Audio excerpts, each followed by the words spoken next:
en el nombre de nuestro Señor Jesucristo y para glorificarlo y darle solamente a Él la honra y la gloria, vamos a hacer una reflexión fundamentando en nuestra lectura que se encuentra en el Evangelio según San Mateo, capítulo 11, versículo 25 al 30.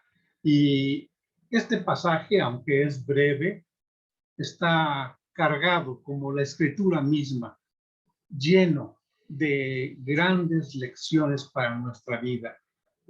Bástenos leer, por ejemplo, el versículo 25, el primero de nuestra cita, que dice: en aquel tiempo, respondiendo, Jesús dijo: te alabo, Padre, Señor del cielo y de la tierra, porque escondiste estas cosas de los sabios y de los entendidos y las revelaste a los niños.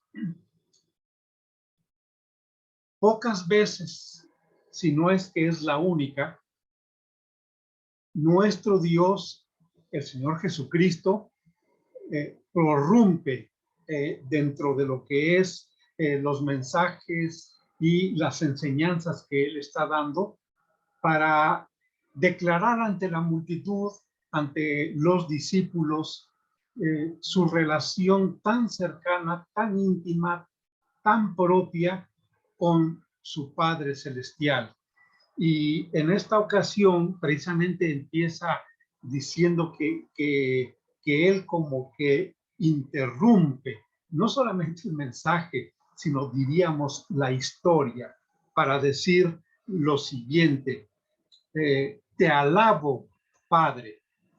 Hagan de cuenta que el Señor empezó a cantar un himno, quizá algún salmo, y lo estaba entonando, pero al mismo tiempo poniéndole las palabras que salían de su corazón y que estaban dedicadas a nuestro Dios. Entonces, imagínense este espectáculo tan hermoso, ¿no?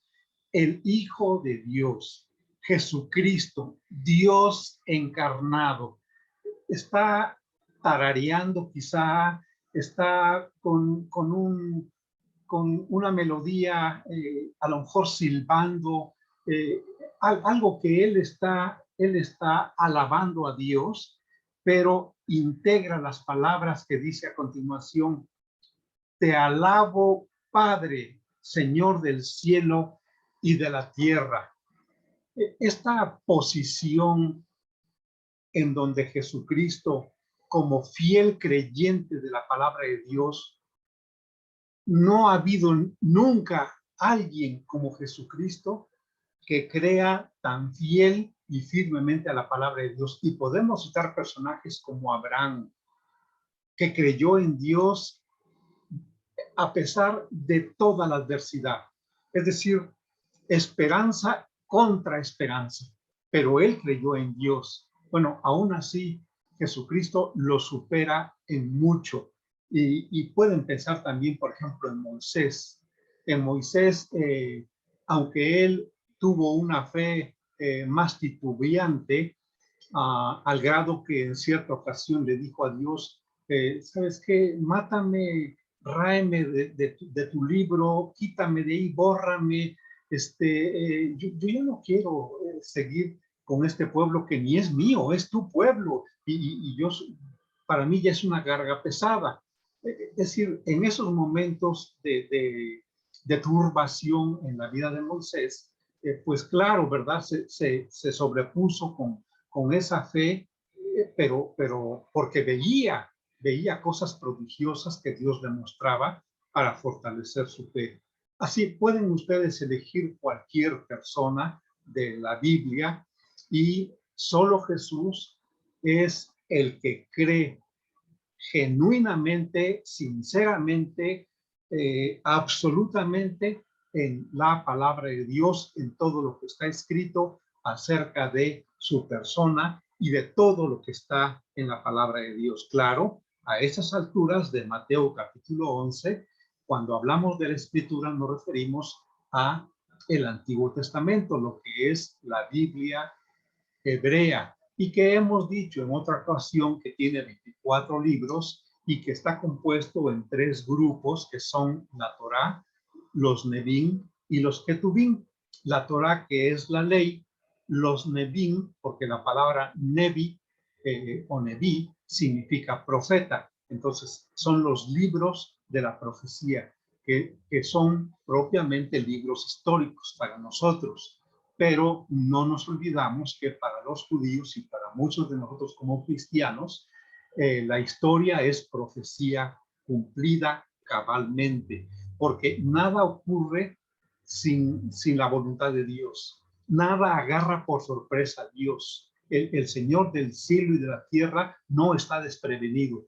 No hay nada que pueda sorprenderlo de lo que pasa en el mundo. No hay nada que pueda agarrarlo a él en una posición en la que tenga que rascarse la cabeza, hablo metafóricamente, para decir, ¿y ahora qué hago? ¿Por qué este río se salió de su cauce? ¿Por qué el mar provocó un oleaje tan grande que se hizo el tsunami?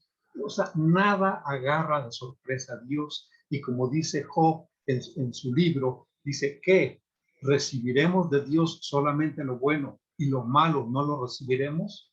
Pues no, de ninguna manera, porque el designio de la voluntad de Dios es el que nosotros como cristianos, como hijos de Dios, amamos. Amamos porque amamos la voluntad de Dios. Bueno, este Dios es el Señor del cielo y de la tierra, al cual Jesucristo prorrumpe con emotividad y con devoción y con adoración, diciéndole, te alabo, Padre, Señor del cielo y de la tierra. ¿Por qué? Porque puede haber muchas razones para alabar a Dios. Entre esas muchas razones está nuestra gratitud hacia Él. Pero Jesucristo aquí nos enseña que porque tú, Señor, escondiste estas cosas. ¿Cuáles cosas? Bueno, las que Jesucristo está platicando en los capítulos anteriores y que tienen que ver con el reino de Dios, que tienen que ver con la justicia de Dios, que tienen que ver con el arrepentimiento de la gente, o más bien la gran nube oscura de tinieblas que se puso sobre Tiro, sobre Sidón, sobre Corazín, sobre Bethsaida, sobre todas las ciudades que aún viendo los milagros de Jesucristo, su incredulidad, esa nube densa de oscuridad que era la incredulidad que había cegado el entendimiento y los ojos de ellos, no se imaginaban que el día del juicio sería más tolerable el castigo para Sodoma y para Gomorra que para ellas, que para todos los habitantes de las ciudades. Entonces, el juicio de Dios, el llamado al arrepentimiento, el mostrar evidencias del poder de Dios capaz de salvar al peor de los pecadores. Bueno, eso los sabios y los entendidos, es decir, los amantes de la sabiduría y aquellos hombres entendidos, pero entendidos humanamente, entendidos de aquel conocimiento que ellos aman, que ellos siguen como si fuera su propio Dios. No así los cristianos, que tenemos un entendimiento porque tenemos la mente de Cristo, pero nuestro entendimiento principalmente está enfocado a entender la palabra de Dios, a entender a nuestro Dios, y así de esta manera yo entiendo a Dios, entiendo lo que me está instruyendo, entiendo lo que Él me está mandando, y en consecuencia, como respuesta a mi amor hacia Él, yo entonces obedezco. Así que el entendimiento me hace también obediente. Bueno, pero aquellos, los sabios con su sabiduría humana, los entendidos con su entendimiento humano de todas las posibles ciencias del quehacer humano y del saber humano, ellos no pueden estar entendiendo o conociendo a Dios. ¿Por qué? Porque a Dios le plugo que mediante el conocimiento humano no pudieran entender a Dios. Es decir, él mismo en su voluntad impidió que el hombre alcanzara a conocer a Dios a través del entendimiento humano y a través de la sabiduría humana. Por eso el mismo apóstol Pablo dice en cierta ocasión, escribiendo en sus cartas, dice, nosotros, si antes conocimos a Cristo, ¿sí? Es decir, el conocimiento humano, el conocimiento de la carne, si antes conocimos a Cristo, ya no le conocemos así. ¿Por qué? Porque ahora le conocemos con la mente de Cristo, con el entendimiento que nuestro Señor Jesucristo abre en nosotros y que el Espíritu Santo ilumina para que podamos conocer y entender más a Dios. Bueno, a este Dios es al cual el Señor ocultó todas las cosas que mencionamos y muchas más que tienen que ver con el conocimiento de Dios. Pero aquí viene un apocalipsis y la reveló, es decir, recorrió el velo para que quedara al descubierto, perfectamente iluminada la presencia de Dios. ¿Ante quiénes? Pues ante los niños. Y quizá el pasaje no se refiera a niños físicamente, quizá no se refiera a niños por su edad, no, quizás se refiere a niños con un carácter humilde, con un carácter de obediencia, con un carácter de deseos de aprender, que no se creen autosuficientes con el conocimiento que tienen. Últimamente he escuchado y estoy de acuerdo en que para tener fe tenemos que conocer, porque Romanos capítulo 10, versículo 17 dice que la fe es por el oír. Fíjense, a veces nosotros decimos casi automáticamente, la fe viene por el oír y el oír la palabra de Dios. Pero si ustedes observan en Romanos capítulo 10, y lo voy a leer textualmente, en Romanos capítulo 10, versículo 17 dice, así que la fe es por el oír. La palabra, o más bien el verbo ser o estar, cuya variante es esta palabra, este verbo, es de existir. Entonces, la fe existe, la fe tiene vida, la fe es por el oír. Entonces, esto demanda de nosotros un conocimiento, pero no va a ser el conocimiento intelectual, porque con el conocimiento intelectual no podemos llegar a conocer a Dios. Lo dice Pablo claramente cuando escribe en su carta a los Corintios, en la primera carta a los Corintios. Pero la fe es por el oír.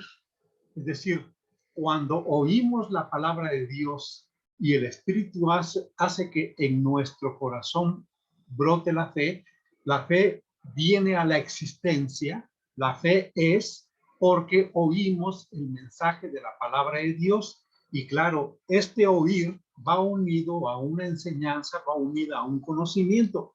Por eso no desestimo a quienes piensan que para conocer la fe necesitamos el conocimiento, sí, pero no es el conocimiento humano, no es el conocimiento intelectual basado en nuestra mente, no, es el conocimiento que nos va a hacer entender que la fe es real por oír la palabra de Dios. Oír la palabra y más bien, más precisamente, dice el versículo, la fe es por el oír y el oír por la palabra de Dios. Entonces, ¿en qué instante de nuestra conversión ocurre todo eso? Bueno, el Espíritu Santo lo sabe, Dios lo sabe, Jesucristo lo sabe porque somos hijos de Él.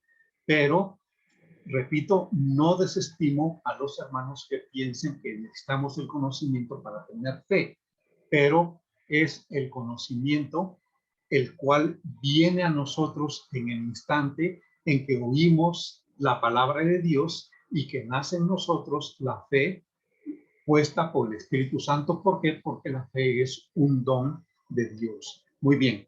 Entonces, todas esas cosas están lejos de los entendidos, a pesar de su conocimiento, a pesar de que entiendan todas las materias del ser humano, pero ese entendimiento es humano, esa sabiduría es humana. Con eso no pueden ellos tener el conocimiento divino, que es el conocimiento de Dios.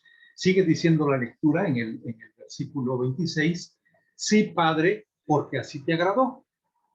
Si hay algo que a Dios le agrada, es la fe.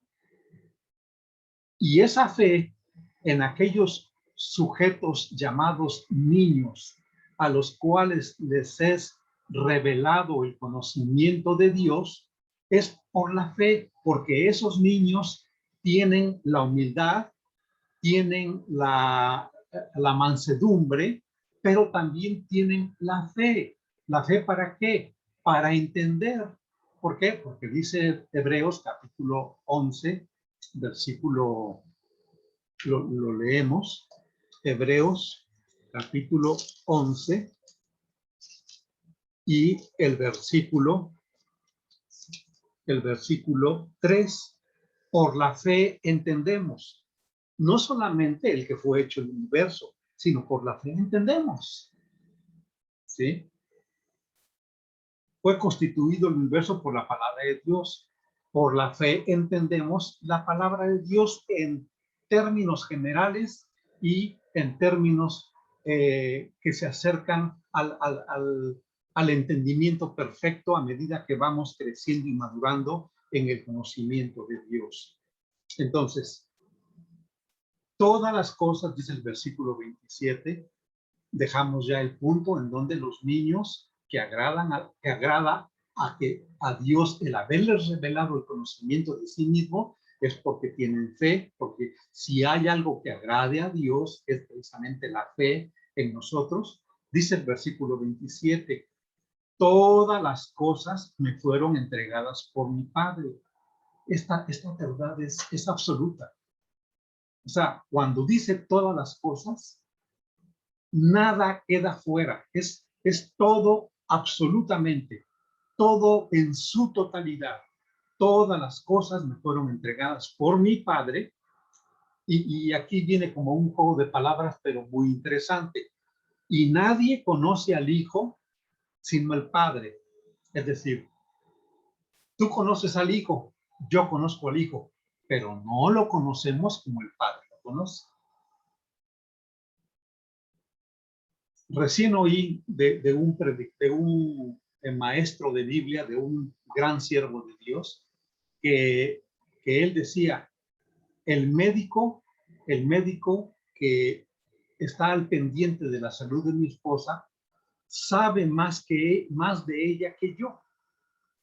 A mí me sorprendió, ¿no? Dice, el médico que ve a mi esposa sabe más de ella que yo. Ah, caray, ¿cómo es eso? Sí, porque el médico sabe cómo le crece el cabello. El médico sabe cómo es el ritmo cardíaco de su corazón y cuántas palpitaciones da su corazón y todo el diástole y el sístole. El médico sabe cómo funcionan cada uno de los órganos del cuerpo de mi esposa. El médico sabe más que yo de mi esposa, pero yo la conozco. Él no la conoce. Y claro, mis hermanos, eso es lo que a mí me trajo la sorpresa, pero que después me pareció muy agradable, ¿no? Es decir, hay personas que pueden conocer mucho de muchas cosas, o más bien pueden saber mucho de muchas cosas, pero no las conocen. Hay personas que pueden saber de Dios muchas cosas. Sí, pueden conocer la escritura de piel a piel, de portada a portada, pero no conocen al Dios de la escritura. Conocen la escritura, pero no al Dios que dijo todas esas palabras o que mandó que se escribiesen. Entonces, lo mismo pasa con nosotros, hermanos. Sí, sabemos de Dios, pero no conocemos a Jesucristo como Él lo conoce. En nosotros hay un proceso de conocimiento y queremos día con día conocer. Por eso el apóstol Pablo rogaba por los hermanos diciendo que oraba a Dios para que tuvieran mayor conocimiento de Jesucristo. Y nosotros le pedimos a Jesucristo, Señor, haznos conocer más de ti, danos más de tu conocimiento, Señor, porque queremos estar más cerca de ti, queremos amarte más. Entonces, no va a ser lo mismo saber de Dios y saber de Jesucristo que conocer a Dios y conocer a Jesucristo. Entonces, el Padre sabe de su Hijo y lo conoce absolutamente. Nosotros sabemos de Jesucristo y lo conocemos parcialmente. Lo conocemos ahora en parte, pero un día lo conoceremos como Él nos conoce a nosotros. Muy bien. Entonces, y dice Jesucristo, dice, y nadie o alguno no conoce al Padre sino el Hijo. Pero aquí viene lo importante, y aquel a quien el Hijo quiera revelar. Entonces, vamos a pedirle a nuestro Señor Jesucristo que haya en Él el querer revelarnos más y más a su Padre. ¿Por qué? Porque si nosotros con todo nuestro corazón no nos vamos a poner como Felipe, ¿no? Ay, Señor, muéstranos al Padre y nos basta. Felipe, tanto tiempo hace que yo estoy contigo y no conoces al Padre. El que me ha visto a mí, ha visto al Padre. Entonces, cuando nosotros le estamos rogando a Jesucristo que haya en Él el querer revelarnos a nosotros, a cada uno en lo particular, al Padre, es porque le estamos diciendo, Señor, quiero conocer más de ti. ¿Por qué? Porque el que me conoce a mí, conoce al Padre, dijo Jesucristo en el Evangelio según San Juan, capítulo 14. Entonces, vamos a tener esa posición mesurada, esa posición humilde. ¿Sí? El Padre conoce al Hijo, ¿sí? El Hijo conoce al Padre y también el Hijo quiere que nosotros conozcamos al Padre y seguro que quiere revelarnos más y más el conocimiento del Padre. ¿Cómo lo vamos a obtener? Pues conociendo más a Jesucristo, porque Él y el Padre son lo mismo. Versículo 28. Venid a mí todos los que estáis trabajados y cargados, y yo os haré descansar. Llevad mi yugo sobre vosotros y aprended de mí que soy manso y humilde de corazón, y hallaréis descanso para vuestras almas. Estos versículos tienen una enseñanza que yo nunca he oído. Por eso es que me animo a yo mostrárselas. Esta enseñanza, a partir del versículo 28, es una invitación de Jesucristo a que vengamos a Él para que tengamos una relación conyugal, así como ustedes lo oyen. Es una relación en un matrimonio en donde cada una de las partes se llaman cónyuges. Cristo es mi cónyuge, yo soy su cónyuge. ¿Por qué? Porque llevamos el mismo yugo. La palabra cónyuge es un término jurídico que describe la relación entre el hombre y la mujer cuando contraen matrimonio y que significa que ambos llevan el mismo yugo. Ahora, no somos iguales que Jesucristo. No somos iguales. ¿Por qué? Porque nosotros somos neófitos, somos novatos, somos nuevos en el asunto de cargar el yugo con Él. Pero precisamente Él, con más experiencia, muchísima más experiencia, infinitamente más experiencia, con muchísima fuerza como portador del yugo con nosotros, Él nos va a enseñar. Por eso dice, aprended de mí. Jesucristo nos va a enseñar a llevar el yugo con Él. ¿Por qué? Porque en esta enseñanza Él está diciendo, tú ya aprendiste del mundo, tú ya aprendiste cosas que no te van a servir en esta nueva relación que llevamos, porque yo te voy a enseñar que mi yugo es fácil y ligera mi carga. pero yo te voy a enseñar para que aprendas de mí a ser manso y humilde de corazón. Hay cosas que aquí no están escritas, pero que también las aprendemos en esta relación conyugal con Jesucristo, llevando el yugo con Él. Este yugo que es suave, dice el texto que llevad mi yugo, porque mi yugo es fácil, es decir, mi yugo es benigno, mi yugo es suave. La traducción de la palabra fácil está un poco complicada, sin embargo, por ahí rastreando algunas cosas con la palabra fácil, me di cuenta que significa justo a la medida. Es decir, tan justo a la medida es el yugo que Jesucristo nos pone para que llevemos con Él, que no nos va a causar ninguna lastimadura. Es decir, es algo suave, es justo a la medida de nuestra cerviz, justo a la medida de la fuerza de nuestro conocimiento, de la fuerza de nuestra fe, justo a la medida de nuestro conocimiento del Señor Jesús y, por supuesto, con un hambre de seguir aprendiendo más y más de Él. ¿Qué es lo que más nos va a enseñar Jesús cuando seamos portadores de ese yugo, cuando seamos cónyuges con Él, cuando mantengamos esta relación conyugal llevando y estando uncidos al mismo yugo? Bueno, en primer lugar, nos va a enseñar que nuestra mirada debe ir en una posición hacia donde Cristo ve, también nosotros tenemos que ver. Por eso, hermanos, el ministerio de Vela tiene una definición de visión, que es: visión es aquello que yo puedo ver sin que otros vean. Es aquello que yo veo antes de que otros la vean. Pero sobre todo, visión es ver en la misma dirección en la que ve Jesucristo. Entonces, vamos portando el yugo con Jesucristo. Él es nuestro instructor. Vamos a aprender de Él, que es manso y humilde de corazón. Pero ¿qué tenemos que aprender también? Que portando el yugo de Jesucristo, tenemos que tener la mirada dirigida en la misma visión que tiene Jesucristo. Hermanos, una relación conyugal, un matrimonio como cónyuges las partes, si tiene una visión dividida, esto se llama división, dos visiones, y por lo tanto ese matrimonio o esa relación conyugal van a fracasar, porque él tiene la visión de ser un evangelista.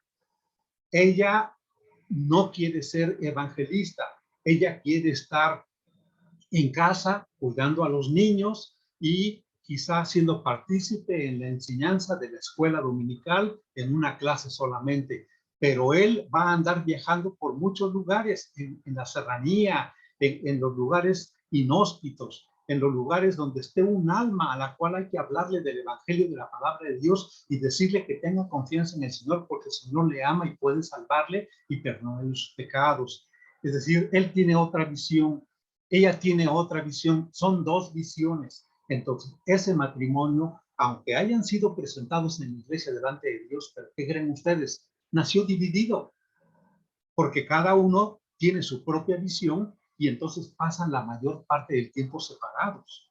Esto es una división, que son dos miradas, pero una por un lado y la otra mirada por otro lado.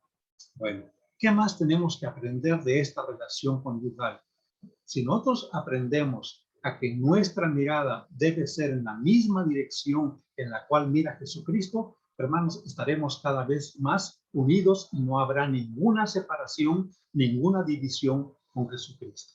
Pero algo más, llevando el yugo con Jesucristo, siendo partícipes del yugo con Jesucristo, esta relación conyugal no solamente es de nuestro servicio aquí en la tierra, sino que es eterna, en donde nuestra parte está con Dios en la eternidad. ¿Sí? Jesucristo se lo dijo a Pedro cuando Pedro se negó a que Cristo le lavara los pies. ¿Se acuerdan ustedes? Evangelio según San Juan, capítulo 13. No, Señor, a mí no me lavarás jamás los pies. Conmigo no tienes que humillarte, Señor. A mí no me lave los pies. Y humildemente Jesucristo le dijo: Pedro, si yo no te lavo los pies, no tienes parte conmigo. Es decir, en lo que yo voy a heredar, tú no vas a tener ninguna porción de esa herencia. Ay, Señor, no me espantes, no me digas eso. Entonces, no solamente lávame los pies, báñame si quieres.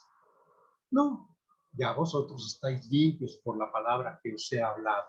Pero entonces, si tu parte en la relación conyugal con Jesucristo, si tu parte no está con Dios en la eternidad, ¿sí? Sino que únicamente fue emocionalismo o momentos de afán, de angustia, de depresión, que dijiste: ah, sí, Señor, ponme el yugo, yo quiero ir contigo a donde quiera que tú vayas, Señor. Pero cuando ves las dificultades, las pruebas de la fe, los desafíos, te echas para atrás y entonces renuncias al yugo. Entonces tú tu parte no estaba con Jesucristo. Por lo tanto, esa relación nació partida. ¿Por qué?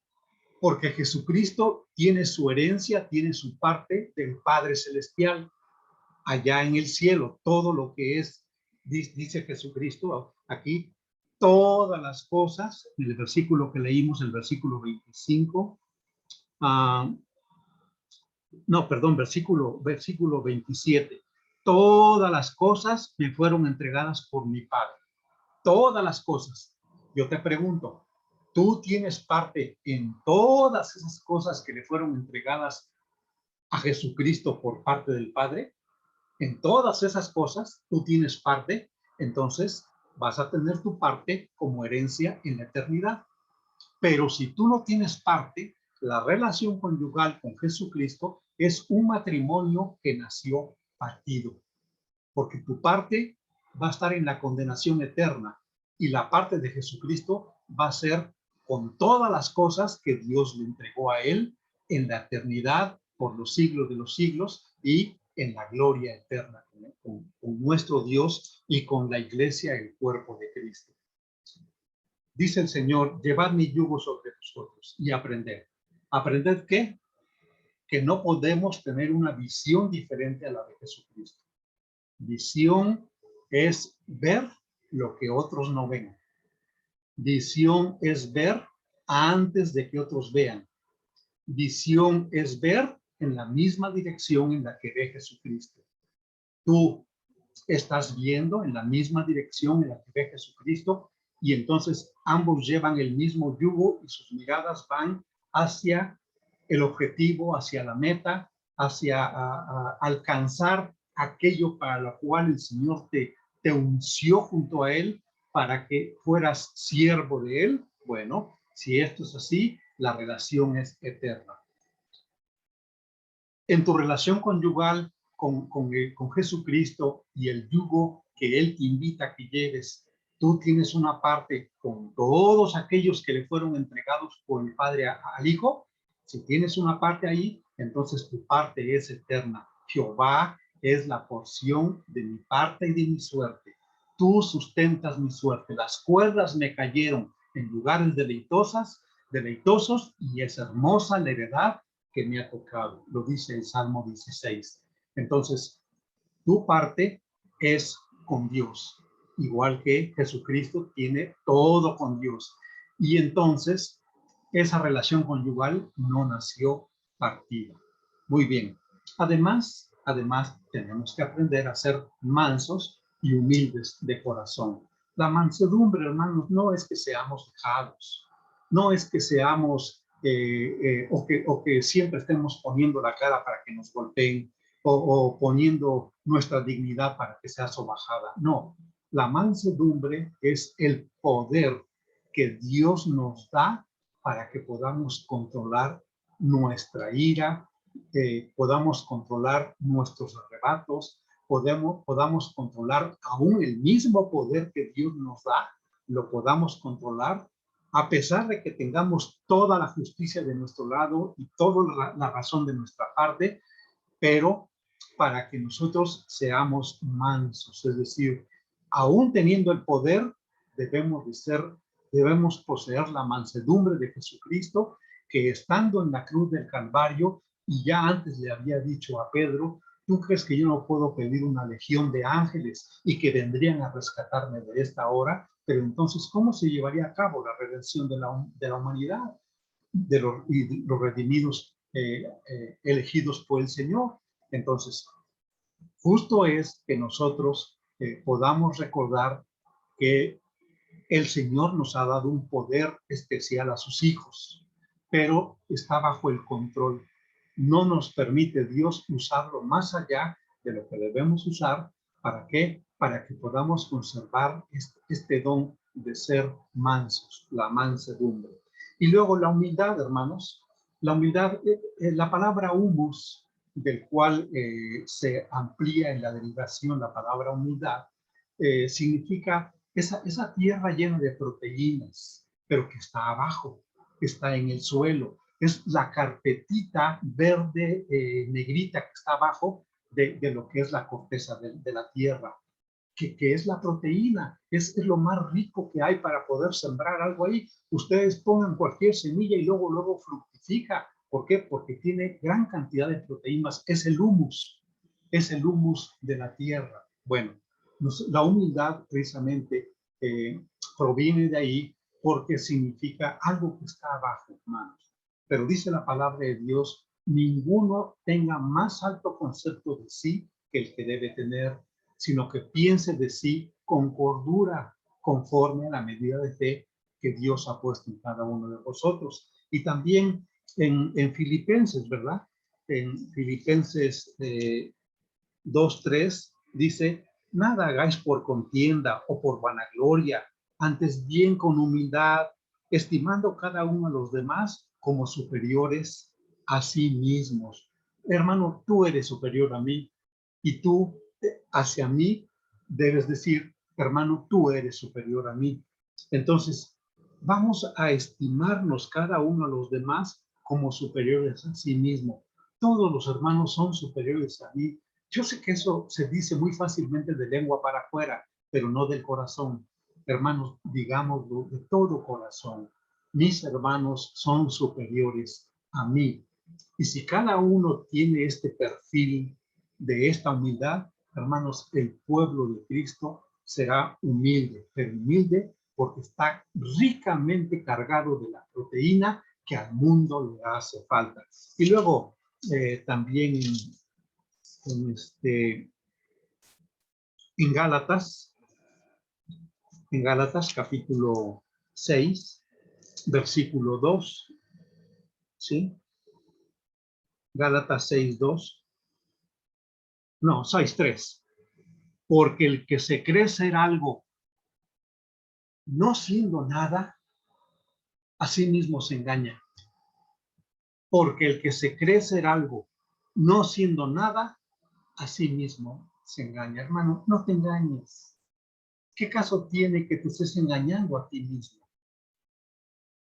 Tenemos que sobrellevar los unos las cargas de los otros y no creernos los Juan Camaney, aunque escupamos por el colmillo, aunque mastiquemos chicle, no nos creamos la gran cosa.